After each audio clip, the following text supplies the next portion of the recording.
Presiden Joko Widodo disebut akan mereshuffle kabinet lagi hari ini, Senin 19 Agustus 2024. Salah seorang menteri yang diduga terkena reshuffle yaitu Yasona Laoly dari PDI Perjuangan. Ia menjabat sebagai Menteri Hukum dan Hak Asasi Manusia. Dikabarkan posisinya akan digantikan oleh Supratman Andi Agas. Supratman diketahui merupakan politisi dari Partai Gerindra. Terkait hal ini, Sekretaris Jenderal PDIP Hasto Kristianto memberikan responnya. Menurutnya, partai tak mempermasalahkan jika kader PDIP di Kabinet Indonesia Maju terkena reshuffle. Sebab masa jabatan Presiden Joko Widodo dan para menterinya hanya tinggal menghitung hari sebelum berakhir pada 20 Oktober.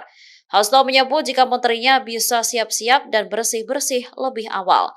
Diketahui tak hanya Yasona Laoly, ada sejumlah menteri yang akan di-reshuffle. Disebutkan Bahlil Lahadalia akan dilantik sebagai Menteri Energi dan Sumber Daya Mineral menggantikan Arifin Tasrif.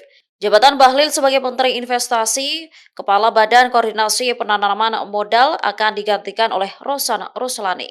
Download Tribun X sekarang, menghadirkan lokal menjadi Indonesia.